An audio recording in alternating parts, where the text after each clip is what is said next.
Peace. Hey, hi. Is this the legendary MC Silver Fox? It sure is. How you And doing how are you? today? I am I'm great. great. We both said the Yeah, same thing at the same time. no doubt, because we're both great, so that's what that I know. is. Yeah. Okay. Well, I wanted to kind of like give our listeners a little bit about you, and I'm gonna do what I'm gonna do first is I'm gonna give them a brief bio, and Yes. then I'm gonna go into some questions about who you are and just a little bit about you. Is that cool? Yes, indeed. That sounds good. All right. Now, All right. MC, the legendary, let me make sure I say that. The legendary MC Silver Fox is a founding member of Fantasy 3, which includes Charlie Rock and Larry D. Sika. Circa? Larry D. 1983. Yes. Say that again. Larry D. Just call him Larry D. Well, it's Larry D. And the record Uh-huh. is circa Okay. 1983. That's when it was So circulated. circa, okay, 1983 to 1984. So it was just Yes. for a year? Well, that was when that record came out. So 83 to Okay. 84, we came out with that record.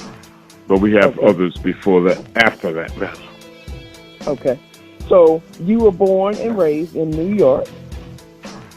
He is from Grant Projects on 125th Street, influenced by the rappers of the neighborhood, Treacherous 3, Fearless 4, and Showmanship from Dougie Fresh. Yes, Dougie Fresh. Okay. Silver Dougie Fox Fresh went from, on. yeah, From Dougie where? Fresh was from the Get Fresh crew. Oh, yeah. Yeah, I know about Yeah, that. there we go. Now, the Yeah. legendary MC Silver Fox went on to mentor such greats as Coogee Rap and LL Cool J. Yeah. He was a member of the Light Brothers in the late 70s with Mike Nice and Ronnie Ron in White Plains, New York. Yes. He moved to Atlantic City, New Jersey in 1986. He was a member of the all-powerful Jam Masters and the Enterprise with Chevy Drastic. Shay Drastic. Shay Drastic. I'm sorry. It's okay. You have to forgive my southern accent. It's all right. And some things that might be a typo. So, Oh, it's okay. But the legendary MC Silver Fox is a legend and continues to provide great music. So, yeah. with that being said, legendary MC Silver Fox, can you just tell me about, how you grew up? I mean, when you were a kid, the time that you can remember. Oh, gosh. I remember everything from... Well, I grew up in grand houses on 125th Street. My mother is Rosalie Hopty. My father is Reginald Hopty. And I'm named after him. I'm Reginald Hopty Jr. And we're from a tight-knit family, built with aunts and uncles and cousins that I love, that we love each other. And, so I grew up really, really nice. My elementary school was 125, PS 125. Mm-hmm. And that was actually where I was a studious student because I always loved reading. So I was just had my head in books all the time, which actually got me into exploring my environment, like City College, going up to City College. I always wanted to go there, and Columbia University, which was up the hill from me. So, yes. Go ahead. Okay. I didn't want to stop you. All right. As a child, I was introduced to music by an instructor named Kim, who taught me how to play the steel drums, which is the pan drums. Mm. And we had a community center in my neighborhood. So at about 8 years old, when I was in the third grade, that's when I started playing steel drums. It actually it taught me a lot about music and theory, because I had to know the notes on the steel drums. So when it comes to the line of your sisters and brothers, where do you fall? I mean, are you like the oldest? Are you like in the middle? I am the eldest of all my cousins, all my brothers, all my sisters. So I am actually the beginning of our generation. Oh So wow. I have every cousin I have. I am older than them. So Okay. yeah, it So was starts your with me. so was your parents into music? Were they into reading? I mean, or was it Well, just a gift that you had from the start? You know, you were just intrigued with books. How did that well, happen? my father really encouraged me because I had to study. So it's from the first grade on, from the time I'm able to pick up a book, I should be reading it. And reading Hmm. is something that, because my mother is from Savannah, Georgia, and my Okay. father, he's from Selma, Alabama. And I have family. We have family out there in Savannah, Georgia. So, with being that my mother, she with her coming from Savannah, Georgia, at a young age, she didn't really have the reading skills. Well, my Mm. father did, and my father encouraged me to have it. And then my mother encouraged it too because she wanted us to, each generation wants the next one to be better than the last one.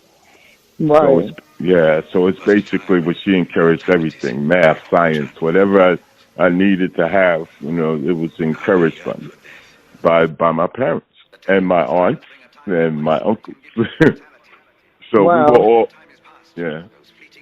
So you were like the first. Were you like the first grandchild? Because you say you were the oldest, so you had to be like the first grandchild of your grandparents, Well, right? yes, yes, definitely. I'm the first on my father's side, the first grandchild, and on my mother's side, with my grandmother Nellie, I'm the first grandchild. So Wow. yeah, so yes, I am. I set the standard of birth. That's funny. Uh, but yeah, so I'm the eldest of all of them, and we all communicate and we stayed close as children. Because being in Manhattan, which was good, because I had a cousin in Manhattan also, my cousin Chantel and Dorothy, aka Lottie Dottie, my cousin Mm. Norman, and then in the Bronx, which was right across the bridge from in Harlem, there was my cousin Artist and Cheryl and Mary. And so we had our cousins were close by. And then on my father's side, my cousin Vincent and my cousin Vicky, which were in Manhattan in Douglas housing. So it's all of these were the cousins that I had throughout the neighborhood. We were all centered in New York, in the Bronx and Harlem, and close to each other. So our So mothers, yes, go ahead. Go ahead. Go ahead. our, our mothers were sisters.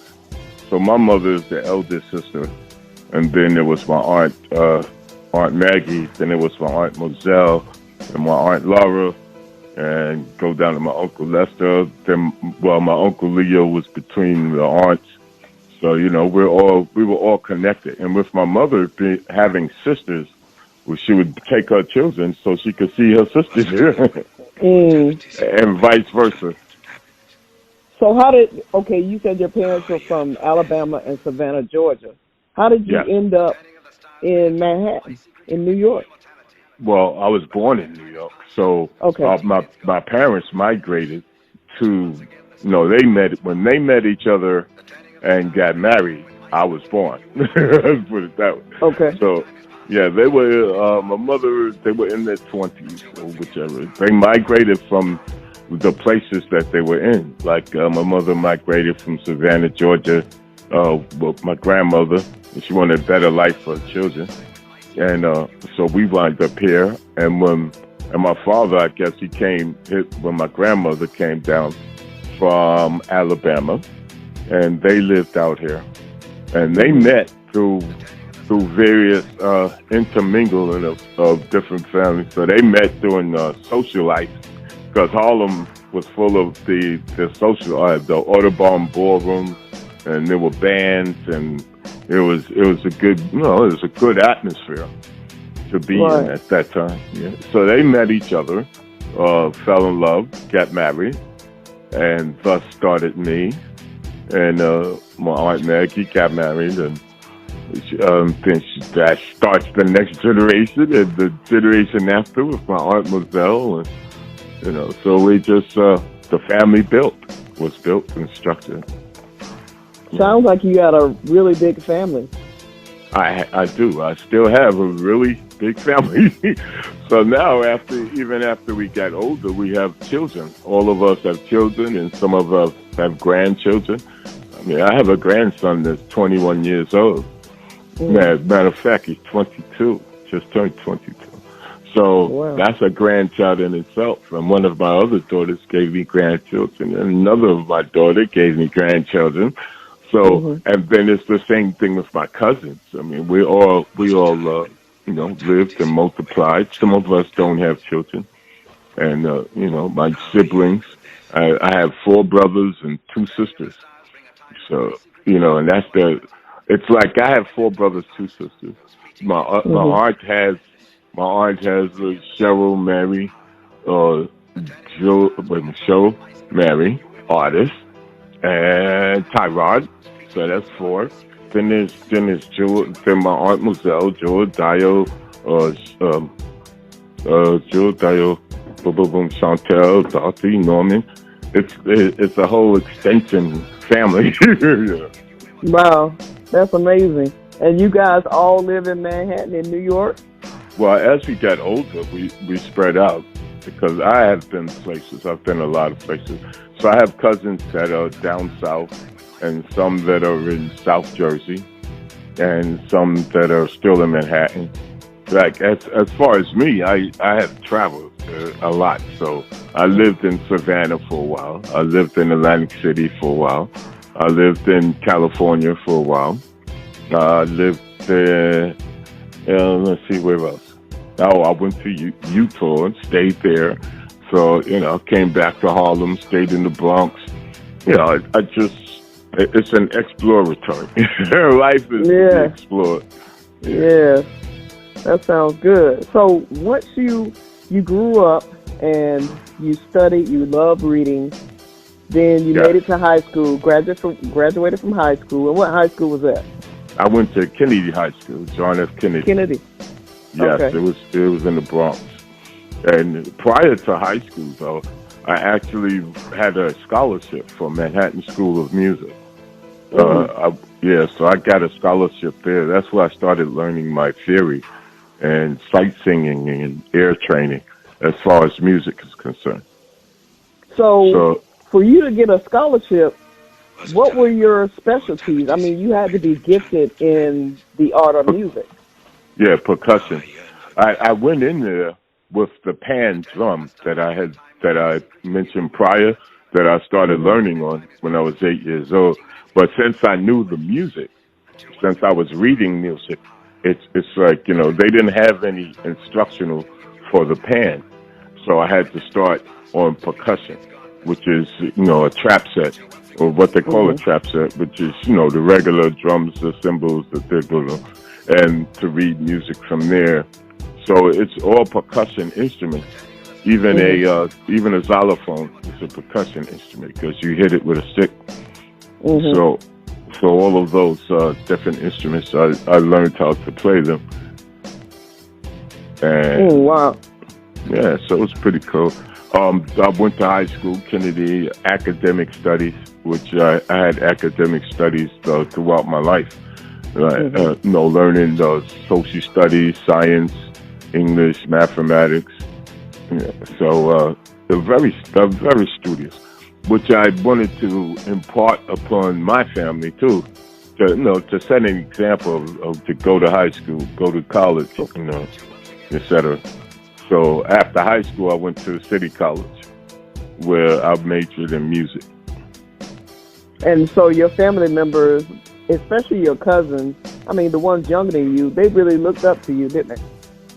Yes, I think, I think so. Because I'm a good cousin, first of all, and I wasn't out there getting into the troubles that other people were getting into, even though being without an older brother or anything, I had to learn a lot on my own. But it's a protective mechanism because I have a sister that's a year younger than me. So if I'm going to junior high school and she's coming in a year after me, I think she needs to be looked out for and protected. Yeah. So if I'm going to high school, I'm telling her, because we have a lot of high schools in Harlem, but I'm letting her know that she should be studious and go to the high school that I'm going to, so you could be protected. Was that something that was instilled through your parents? Because I know It when was, my kids were growing up, I would always tell my older kids, hey, you need to look out for your younger brother, or you need to look out for your younger sister. well, it was instilled mostly through my father. My father, he was no joke, so I didn't play When with you him. say no joke, what you mean? I mean, like he had zero tolerance for a lot of things. Um, and people respected him. He was little short guy from Alabama, and he was being respected in New York. And the social circle that he was in, as far as with my aunt Josie and my uncle on my father's side, they used to have house parties and gambling, and the guy from the barber shop was up there, and the number runner, and that little social atmosphere, and my father was in there. So as far as go ahead. I'm sorry. No, it's all right.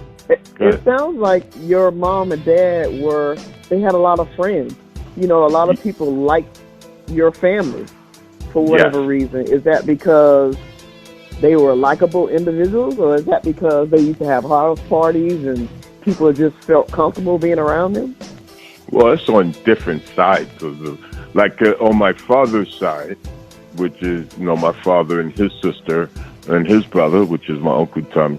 So on their side, their social atmosphere is different than my mother and my aunt and my other aunt. Because my aunt Mosella, rest in peace to her. She used to be a Black Panther in the Black Panther Party. So it was to teach people Swahili, where there was stuff for the community. This was a time when Kennedy was shot and Martin Luther, and we were fighting for civil rights. So, there were different sides to the coin. Because my mother got involved into that, and so did her sisters, and which is something that I gravitated towards. I remember being there on 125th Street and just having a horn and blowing it because we were marching for civil rights. And wow. Because I'm 65 right now, and at this age and this time, I've been through decades of living, and I saw this. I remember as a child when President Kennedy was killed, when Martin Luther King was killed, when Malcolm X was killed. There was so much you could just keep going on with people that were killed and murdered. There was a murder where they caught the man in the bed. Excuse me for not having all the techniques of it, but they caught him in bed with a skeleton, and they were walking through the apartment to show. They left him there, and people came through, walking through just to see what the police had did to them, and they were unarmed. So it's a lot. It was a lot of protests and military time. It's just a lot of. That's why. We were changing our names, the Swahili names. My cousin Dottie was Kilele, and Chantal Bimala, and I was Dambevi, and we were acclimating ourselves to the principles, like Umjomo, which is unity. So learning Swahili to know about that, and then the the creation of Kwanzaa, so that we could have something to gravitate to for ourselves. So even that, I was there live, rather, during the inception of this. Yeah, so how did you survive through all that turmoil in that time? What was it? Do you think it was more towards the unity of the people coming together and kind of like looking out for each other, or how did you survive? Well, within that time also, because see, my mother, we were on welfare, we had government cheese, we had to, It was all the things that came with that welfare system, and and with that there was the Panther Party, or there was the Muslims, which was right in Harlem too, which started on Temple Number 7. There were people that would say, if you listen, that would say, let us to wake up and depend upon ourselves. Do for self. Do for self. Well, so that this way your next generation is not going to be dependent upon the government for food, shelter, for food, clothing, shelter, for everything, And this was instilled in us. And survival at that time, because there was, the 70s in New York was really a time where there was heroin all through the place. There were junkies everywhere. The place was dirty. There was rat-infested buildings. It's like, family is good too, because I was able to go places instead of just staying in my neighborhood. I would go and visit my cousins, and that was really all my camaraderie that I needed. Like, I wasn't trying to have a whole bunch of friends and this, that, and other. I had a few friends, which I met from a camp that we went to. We used to go to camp. We used to go to camp in the summer called Chaperone. And as kids, I went there from 8 years old, and then I went there in Teen Valley, which is another derivative of it. Then I was a counselor in training, which was CIT. Then I was a counselor, and I had a group of 8 children that were all from different homes and different environments, and learning how to counsel them and nurture and be able to be with a group of 8 boys and take them camping, fishing, show you what a snake looks like, because you from a city, you never, stuff like that. Yeah. So how did you start counseling? I mean, how old were you when you started counseling? Well, it was 19. I was 19. Okay. Because I went through the training first. So the thing is that in the camp, I attended this camp because this was a camp for children that's from, we're from poor neighborhoods, etc. And, it's something to take us out. It was from the New York City Mission Society. And it was something to take us out of neighborhoods and show us something different. So I went there every summer, 21 days, from the time I was 8 years old. And I kept going every summer. So that was something that I look forward to. And some of my cousins went to. My mother was at the other section of the camp that they called Green Acres, so she could be there with the little babies that can't be, supervised or whichever. Because if I'm 8, of course, my sister is 7, and then there's, my brother, which is going to be 4 or 5, and the other brother. So, and it was good. This instilled something in us where we're learning even songs, Christianity, learning unity, how to be with people and not let the problems of the world, and because you're gone from that. You're actually around. That's what the South is. I love that down South. I love living down South because I had a different environment. There were trees. There was pecans. I could actually pick them off the ground. It amazed me. This is amazing to me, where you could walk and pick a peach off a tree. And and that was the same thing with a camp. And I wanted to show that to young kids. I wanted them to see the aspects of it. To see it from a different light, to see life differently. Because we coming from, and I'm glad that my home wasn't a product of some other people's homes. Okay, so I use that for an example. There's people who mothers are alcoholics and don't think about feeding you, and you out begging somebody in the thing for some food, or you going to borrow water or sugar, borrowing sugar from next door. Or can I borrow a couple slices of bread? There's people like that. Or people that's been through some abuse. Or and these are children I'm referring to. That's been through abuse. Or been through neglect. Or been through, And these are children that they're not seeing what it could be like. Seeing how somebody could show you things, talk to you without any strings attached, without any of this, we're just going to talk. Don't worry, I'll listen to you. I hear you. I know what you're saying. Don't worry about it. Let's play. Let's study. Let's see this.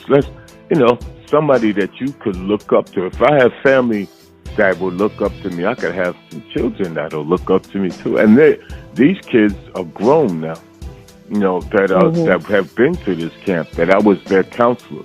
And this is something that I instill in my brother. I have a brother that's an educator, and he saw me studying. Every day we had our table set up, and I'm studying. We're gonna study for school. We had our routine that I sit them down. We got school to do. We gotta do your homework. Okay, now you could play. You could do anything you wanted to. And it was the same thing from that to junior high school. Then from junior high school to high school. So now, from then on, once you've grown, it's like, all right, I did what I could do. I'm your big brother. But now you got to move on. My sister went to college. So it's like we're all in our own right searching for a better life than what we had. And because that's what our parents would want for us, to have a better life than that. So you're like a foundation. You're like that rock that actually, or maybe the roots of a tree that's actually pushing the tree to live and thrive, to become bigger. But sometimes those roots, but sometimes those roots have to stretch to places where you don't want your branches to go. Right. And they'll keep the branches there. So and that's profound. Yeah. That's profound. I do things so they don't have to do it. So they know better. Or that it's like for people to know better, I gotta know better. So it's like I have to know what stuff is like in order for you not to be like them. Or I gotta physically, fight somebody so that they won't fight you. So that I had a friend.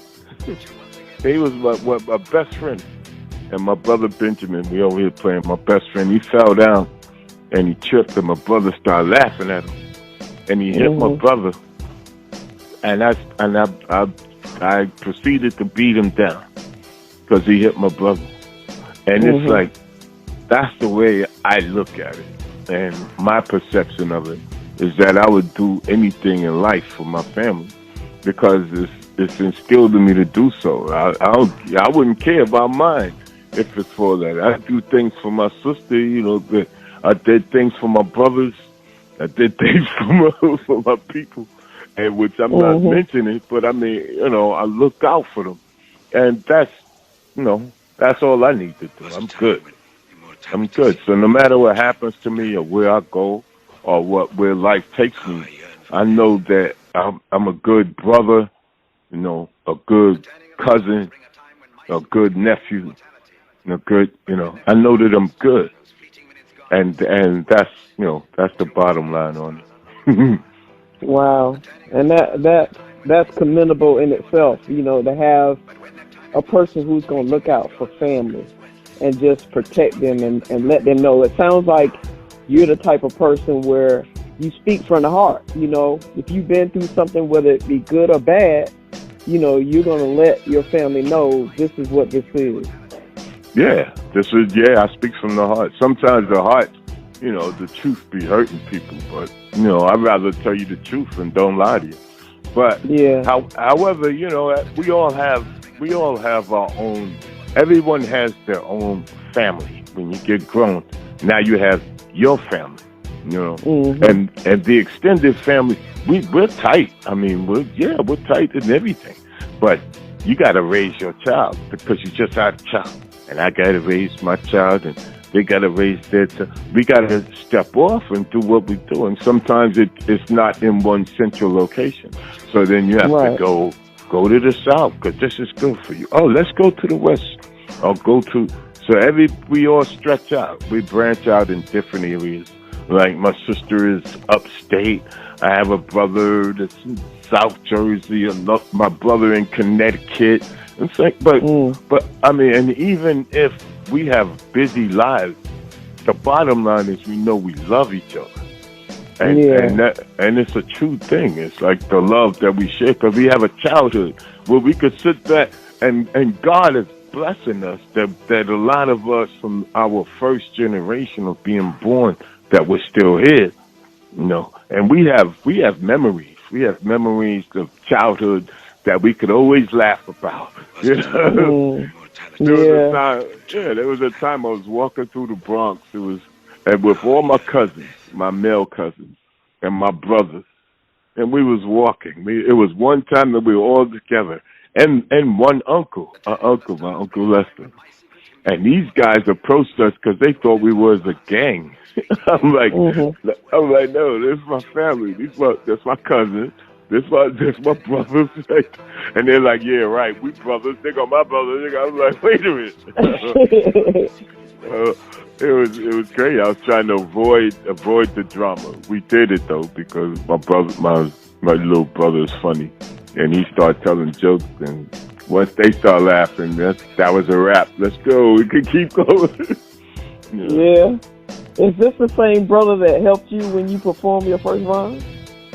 Oh yeah, my brother Benjamin. Yep. So what's his age? How is he's younger than you? So how much younger? Yeah, he's 60. I mean, so when y'all he's 5 years younger than me. So when I started, I was kind of like I was like 18. Because I'm in college. I'm getting ready for college. That. So I'm 18, and I heard the Feel Is Four, and they were rhyming inside of Grant. Outside. And I'm like, man, I could do this. And I started writing a rhyme. Then I got on stage and threw mine, and it sounded so terrible. They were pulling me off the stage. My brother said, no. And him and my partner, Kevsky, they took me in the staircase and actually helped me to perfect my cadence and so that I know what I'm doing. And then I started taking, and it was easy afterwards because I took poetry and started mixing it into, haikus, which is Japanese poetry. There's a way of, there's a cadence to haiku, which is a 5-7-5. And I started using haiku and using different symbols, different poetic structures, and putting them within rhyme. Yeah. So not only were you good at reading, but you like Japanese poetry. So how did that come about? I mean, were you just intrigued with Japanese culture? Were you just intrigued with Bruce Lee and just all the Japanese things? Or? Well, not just Japanese. Is any culture from anywhere. And like when I was younger, I had asthma, and there was a girl that I liked named Nancy Chin. I used to I wanted to see her, so I went to her house, but I was having an asthma attack. I guess I was nervous from seeing the father, and he's looking at me, man. And he took me out on the balcony and showed me how to breathe. And I was like, wow, this is. And then he's like, yeah, come by 2 days. I'll show you again. Came by 2 days later, and he's showing me. Then I came by another 2 days later. Then after a while, I realized that he was teaching me martial arts, which is Tai Chi, a form of breathing exercise, but it's still a martial art. And this is when, martial arts, not everybody knew about it or whichever. And then I was coming up with this, and there's Bruce Lee, and but the poetry, it comes from me being in the poetry section of the library. So, we had the George Branch Library, which was right in Grant, and it's still there to this day, and it's the George Branch Library. So there were sections on anything. So when I wanted to read a book, I'd go to any section, poetry. And I'm looking, and they said one book said haiku, Japanese poetry, and it showed the structure of it and how it was done. I'm like, wow, let me I mean, look at that. I mean, there were so many things that I'm interested in that, it's kind of nerdy because I'm a nerd, like astrology and the planets, aliens, um, what the food that built America, how this Mhm. device is made, and there's all of this stuff. There's a cacophony of knowledge that's out there, and I love knowledge. If it's something that I don't know, I want to know about it. I want to see it and see what it is and get a little explanation for it, which is so good with the phones nowadays that people don't use it for. Because you could Yeah. Google any information, anything you want to know. It's right there at your Now, fingertips. were you Yeah. like in the top of your class? Did you have a high IQ? Yes, I still have a high IQ. But my class was called, when I was in elementary school, it was called a SP class, which I don't know, special whatever. But and my class was full because there were a bunch of people in my class that really wanted to learn. What Mhm. it's about wanting to learn and comprehending what you learn. So Mhm. if I could read a book and I comprehend the book, like I'm reading a math book and now I'm at the end of the book, I know this math. It's like you can't teach me the math because I know it. I read the book, so, Mhm. which became a problem in the class because like they would teach so slowly, and Mhm. if you have nothing to do with your time, why not continue? Because there are books that'll say, okay, stop here. Like it has to stop. All right, and like you're supposed to stop there. I'm like, no. I mean, what's ahead of that?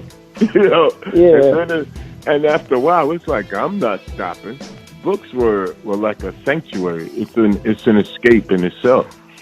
So you could Mhm. read, yeah. So they wanted to skip me a class in elementary school. My mother didn't want them to because to learn, wanted me to be interactive and learn and blah blah blah. So I was in these SP classes, and then I was studying chemistry and biology, sociology. My math would turn from algebraic equations to trigonometry to calculus, Mhm. which is and I'm like, wow, this is a whole new world. But see, that comes from reading music, because music is Mhm. another language. I mean, Yeah. you have to know these notes and actually sight singing and hit and ear training. So it trains your ear just that you what sort of notes you see so that you can hear it and know when you play it. So So it's sight sing. actually a that's actually a gift because if you can listen to something and figure out what that note is, that's actually a gift, Well, yeah, but I think it's or too. maybe a sixth sense. Yeah, it could be. Because if I hear something go da da da da da, I could play it.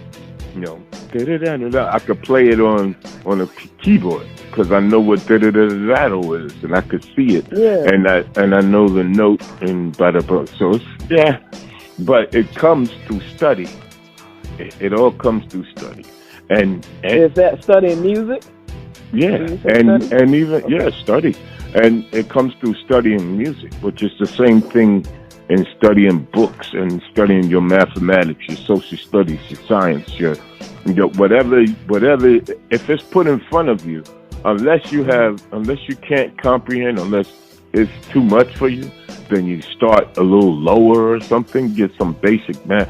But if things are put in front of you and you keep applying yourself to it, you can be proficient at it, and at least I believe that you can learn it. Yeah, So yes, when you were doing your music, what did that coincide with your writing as well? As far as reading poetry, did that kind of trigger you to also write too as well? y- yes. Well, with our first song that we came out with, I actually had structured the music with Mhm. this guy Pumpkin. So the music was in my head. Like I knew what I wanted to play. I knew what notes I wanted to be wherever and ever. And I told I got a guy to play it. We Mhm. hired somebody that was well known because it would make the record like listenable and people want to see it because his name is on it. So that was the Great Pumpkin, and rest in peace to him. So we got together and we applied the music. I wrote a little bit of vocals for it, and we came out with the song. Now on the next record, that's when we start really writing. Like I put cadences and I put a coda in the song. What I mean by a coda is a whole change in the key that it's in and the structure that it is. It's almost like putting a bridge in it, but it's not a bridge because we don't use it a lot. So it's a coda that's used like one time and then you go into something else. So I structured that within the music, and I structured it within the vocals, within the cadences. And then after that, we did a third record, which I structured and wrote for. And I'm really, and then at the same time, I'm writing for myself, like, to write music as a solo artist, and to actually write lyrics as a solo artist. Yeah. Now the music. Go ahead. I can hold the thought. I don't want to stop. I don't want to stop you from talking.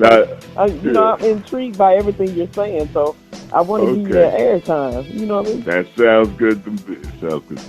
The music structure, like if I was doing records the way I wanted to, I would compose my own music. Like I would be on the keyboard and play the key and put that into the music. On the drum and play the drum and put that in. On a horn over here, put that in. On another xylophone, a marimba. These are I could put that in. Now I could structure my own music if I did it myself. However, it's like there's no one that would allow you to do it yourself unless you say, "Hey, I want to rent out this piano. Give me this, give me that. We bringing it to a studio." But now you're paying studio time and et cetera, et cetera. Every minute costs. So I utilized different talents from different promoters and different producers that produce good music, so that I can add my vocalization to it. Wow, that's amazing. Thank you. I did read that you were married and your spouse was in the military at the time. So when you came back from Alaska, that's when your brother was kind of like, that's when you were trying to get on the scene to learn this new technology or this new form of, I guess, entertainment. Yes. So how did? Go ahead. I don't know the question. So how did you being? Because I assume you were a military spouse, right? And so did your wife just get out of the military after she served her time, and then you guys came back, and that's when? Okay. No, her husband. Give me her husband. Her father. Her father had passed away. We were in Fort Greely, Alaska.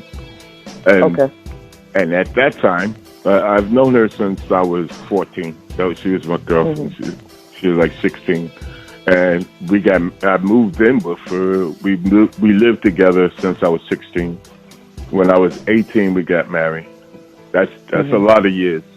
And then between there and going to Alaska, so we have a disillusionment of marriage, which is we couldn't really get along with each other. So we agreed, and so I came back, and thus I stayed. I stayed here. She went back to Alaska, and that was that. So then I started. Go ahead. I keep stopping you. I want you to keep going. Go ahead. Then I studied hip hop. That's when I was hanging out with my brother. It was my younger brother, so he was into the hip hop scene. And I went to Columbia University, and I saw Eddie Chiba and the Chiba Crew, and I saw DJ Hollywood, and all these people that just were showmen, and they were still putting on a show, and it was beautiful. It's like, I'm like, wow, look, and the teenagers was dancing. And I looked young for my age. Like, you know, then when I was 18, they thinking I'm like 15 or something like that. I had to correct a lot of people. And like, yeah, look, I'm grown. But I got carded too many times. But anyway, yeah. So I studied that, and it, you know, I was back in Harlem. Yeah. And so your question?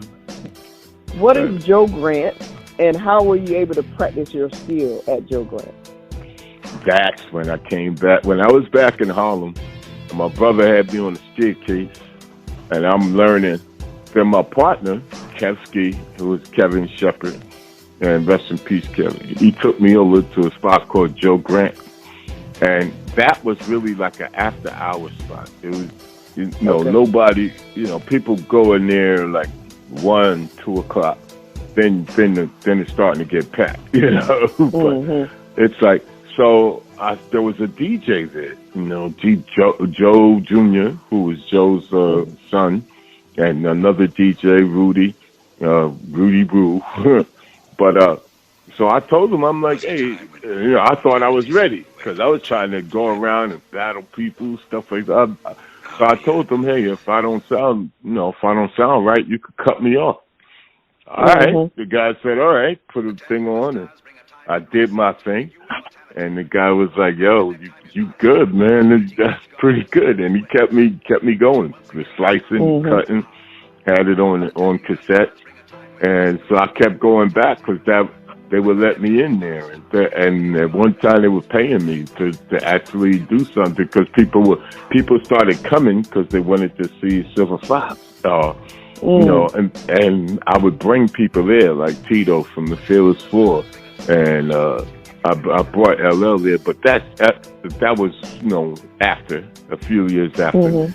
But when I started in Joe Grant, going there it was in the 70s.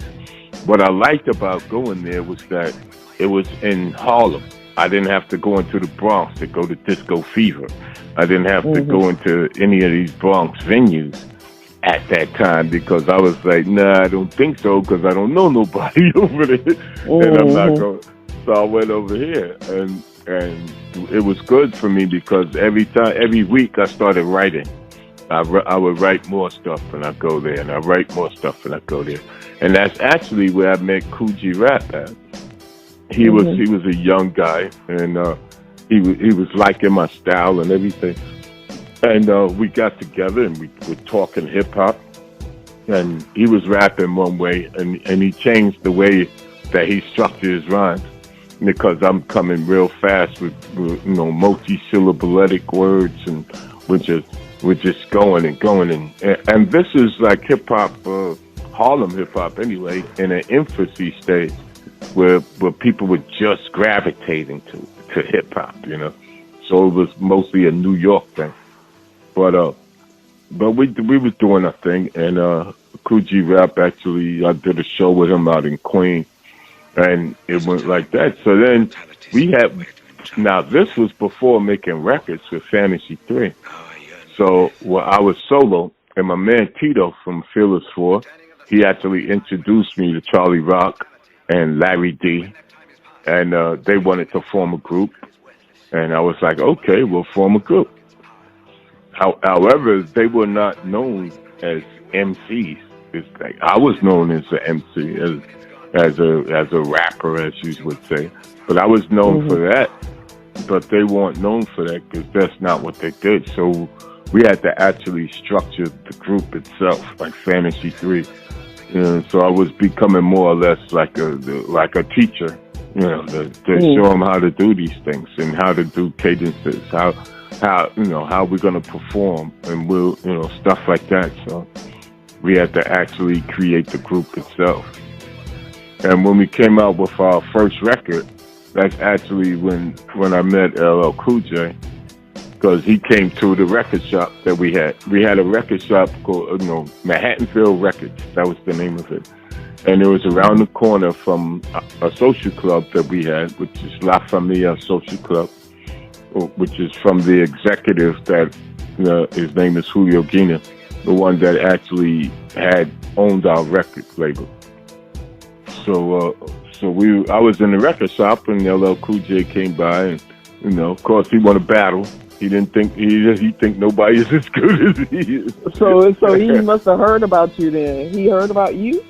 Well, I don't think he heard about me, but he heard the record. So what he was doing was, because our address is written on the record, so it was him and Mikey D was supposed to come with him. That's Mikey Destruction from Main Source. He was supposed to come with him and some other guys too, but L came by himself. So he met me. We battled. He found out that I knew what I was doing, and from then on, so he hung out with me like all through the summer and so forth. And we just hung out and we kept battling each other, doing rhymes back and forth. And since I was working, I'm working in the record shop. So since I'm working, you might as well sit down. You got your book, you got your pen. Sit down, man. Do your thing. I'll play a record and you can write. So we always we influence each other to write and to keep going. So the one thing I wanted to point out was that he came to me to get signed to a label, because we had our label there. We had CCL Records. It was our label. So he came to the record label like, yo, I'm LL Cool J. I'm very bad. And I wanted, he wanted to get signed. But these guys would not sign him, which was unfathomable to me, because I'm like, yo, this guy, he's hip hop, he's young. He was 16 years old, when I met him. And he was young, he was ready. But I don't know. They have different aspects on it. There's people, there's another school of hip hop that came before that, like with Curtis Blow and with Grandmaster Cass and with Grand Wizard Theodore and them, and they were older. They started. I salute them. They started hip hop. They started this stuff. But it's like, as you get older, the next generation is growing up on your stuff. And they want to do just what you doing. They want to do what you do. They want to be like. So it's like now they hungry and they ready, but the doors are locked. The doors are locked or something. People want to block them out. So it was good. It was good that Rick Rubin, and he was young. Rick Rubin discovered him, and Ad Rock from from the Beastie Boys had heard a tape of his. That he had. It's like, oh man, play this, which is a beautiful thing. And I hope it was a tape from Joe Grant's, because we used to go up in there and Joe Grant's and just tear their mics apart all night long. Me, LL Cool J, Cool G Rap. It was like we would just rip their mics apart. We had to tell people to back up, and the guy said, because we didn't have. We were standing there on the floor, on the dance floor.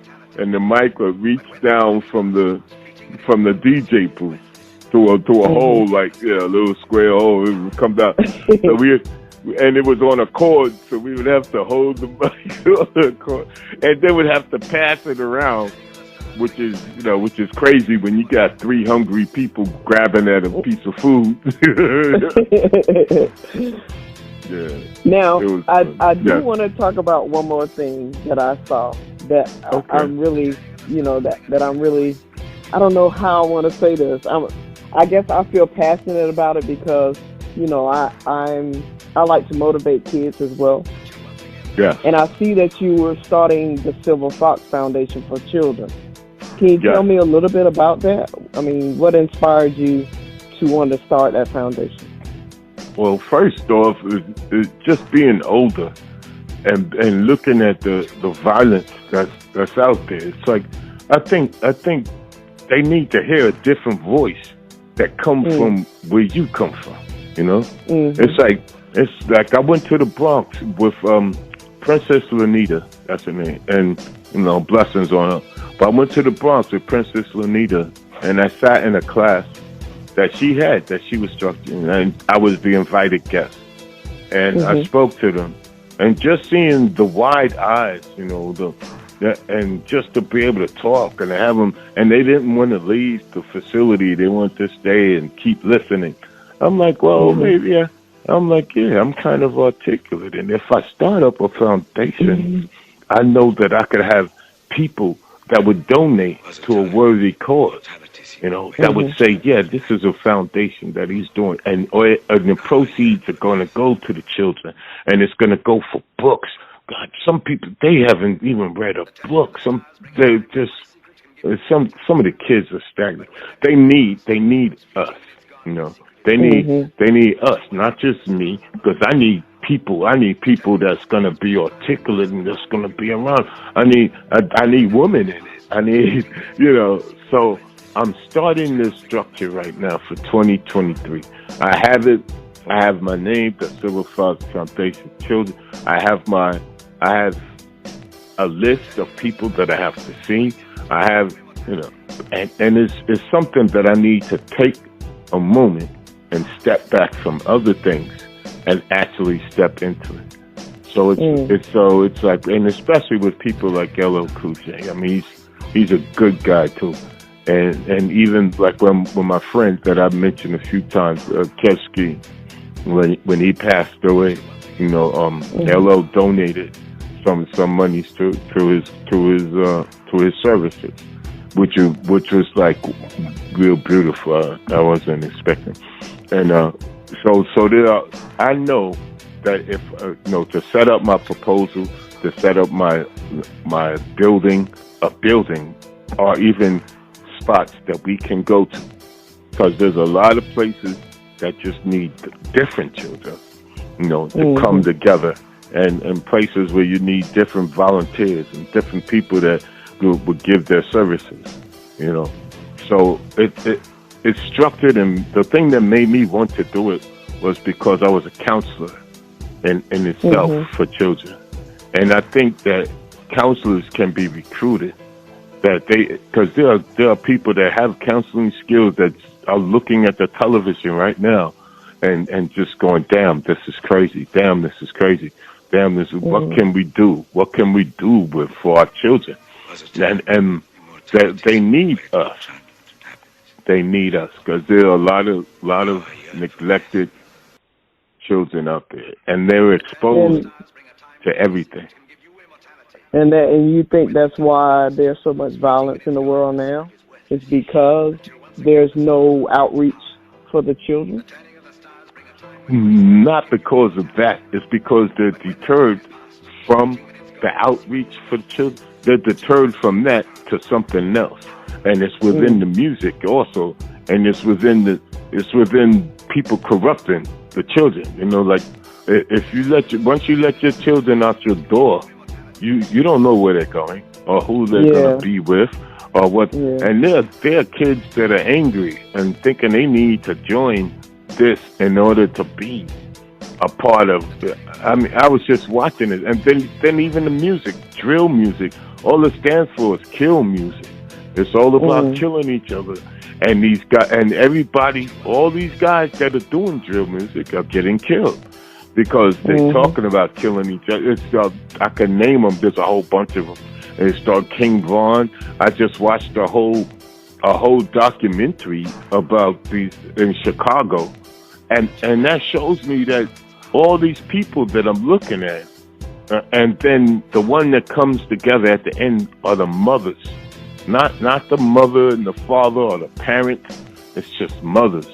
So it's mothers that's left without a man to be around to see their kids, to nurture them and lead them in another direction, because there's people that are so just to go into it, the socio-economic structure, just to go into that, it's really would take up another hour.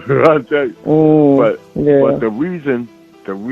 the main reason is because I was a child at one time, and if my mother didn't have a person that would tutor me in social studies, and didn't have a whole bunch of people around her that would teach her too. There was the Ports, Mr. and Mrs.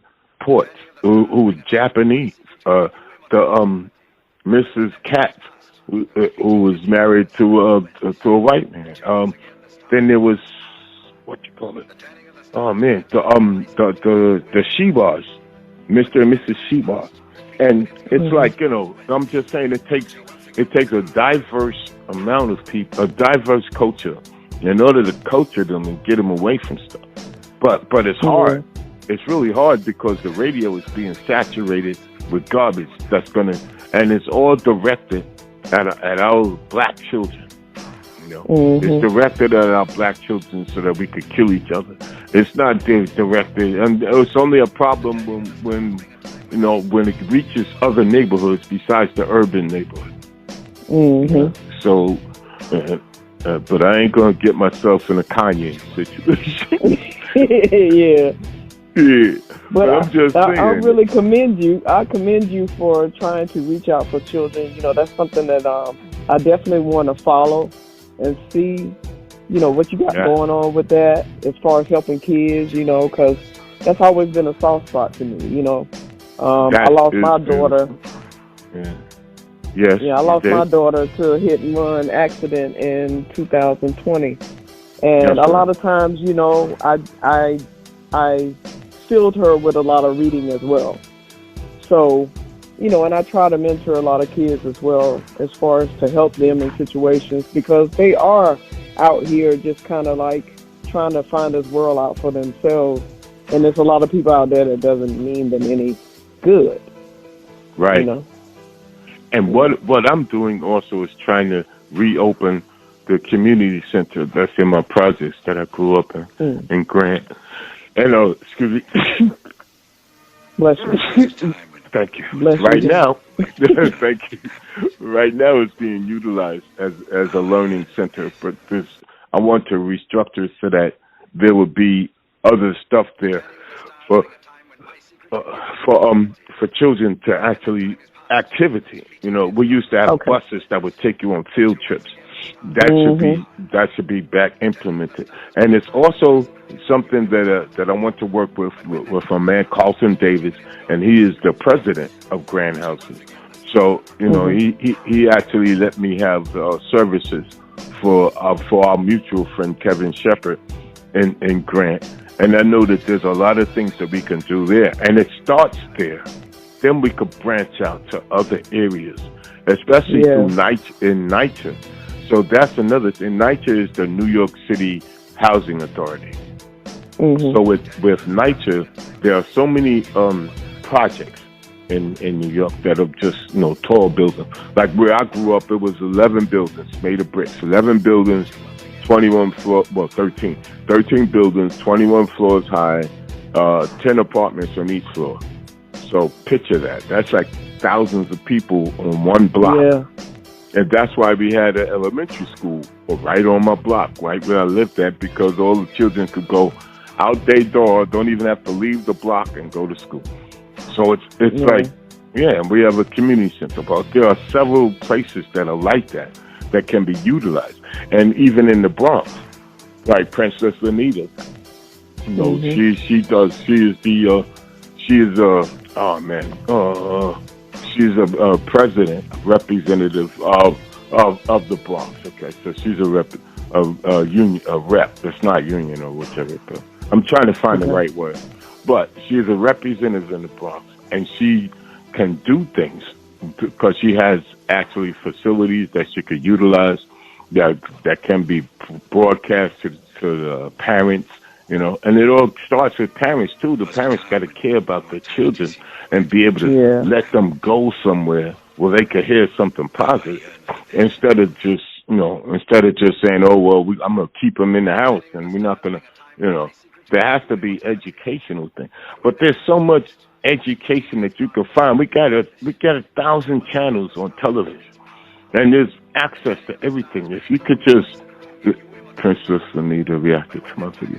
If you could just, if you could just see these things, see the things that could educate you on television, it would be a beautiful thing.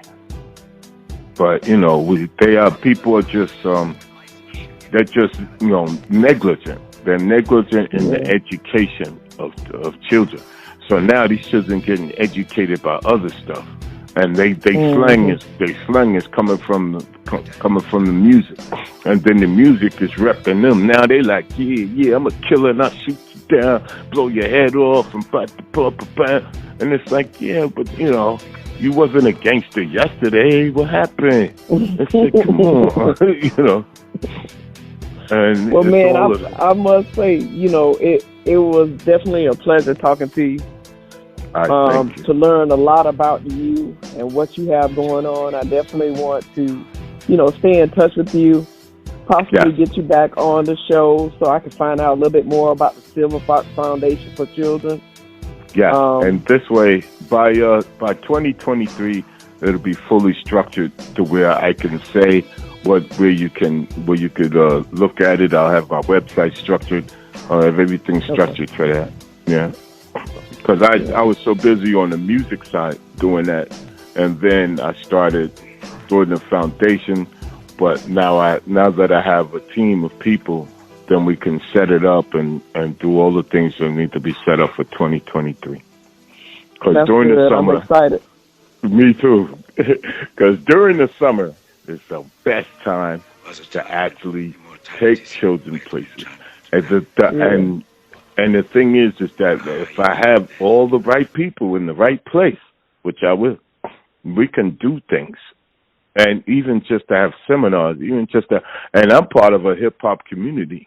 So my hip-hop community, the part that wants peace, love, and having fun, would all want to be a part of this. And they all do. So it's going to work out. Yeah, I hope so. I wouldn't mind being a part of that as well. Yes, ma'am. Well, thank you. I'll put that in notation right now. Yeah. Well, I'm gonna end our interview, but I want to say this: the legendary MC Silver Fox, a man with many talents. He's very creative, inspiring, and he's definitely for the people. He's trying to help the community, to raise awareness, to give back to the children, and to also uplift his fellow man. And if you want to find out anything going on with him, go make sure you check out Reverb Nation, Silver Fox Music, or rockthebells.com. He's also on Facebook, the legendary MC Silver Fox. Yes, so ma'am. I want to thank you, sir, for having this interview with me. It's been a pleasure learning about you, everything you have going on, your inspiration, your mentorship, just you as an individual with your gift that you give back to the world and to the community. And I appreciate you. Thank you. Thank you so much. I could have talked to you for hours and hours. Matter of fact, we might have to talk offline so I can actually find out a little bit more about you. I hear you. And just Google Silver Fox Music US. It's all one word. Silver Fox Music US for all pages and interviews. All right. Well, thank you, sir, and I appreciate you being on the show. Okay, appreciate you too. Thank you for having me. I know we're gonna definitely get you back on here now. Sounds good. I can't wait. All right. All right. All right. Have a good day. You all too. Right, bye-bye. Introducing the legendary MC Silver Fox single, Why? The turning of the stars bring a time when high secret you doing laying down so late? But when that time is past, boy? It's fleeting and it's gone, the secret is worthless. It's your mother. Until once again the stars are looking smart. I'll see you later now. The turning of the stars bring a time when high secret if you will have it. But when that time is past, it's fleeting and it's gone, the secret is worthless.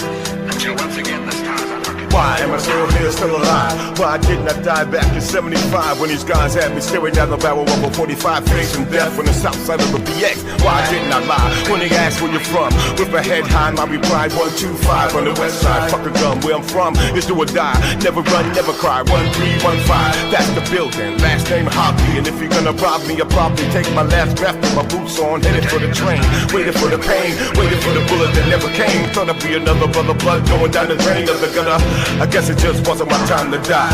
As I look to the sky, I'm asking why. Am I still alive, still here, reminiscing? 66, mom's a welfare, pops never there.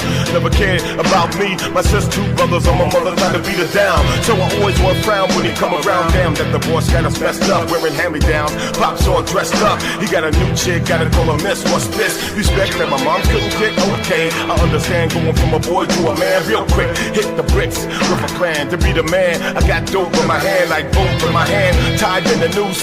Easy to stick my head in, but hard to get loose. Believe me, it's like crazy, hard to stay humble in the jungle. Don't see what I see when I stare at a blank wall. You don't hear the voice in that car asking why did I have to die just because I put a scar over your right eye? Hush, that's TMI, and I still gotta hide from the FBI. That's why I reside on the dark side. Been here for years, I'm still alive, yeah. Been here for decades of living. Wild as a child, my mind's like a prison. Never give in to the stress, life's one big test. From the day I took my first breath, I faced death, but I'm still here. There was a time when immortality seemed the way to enchantment and happiness. Now I yearn for death.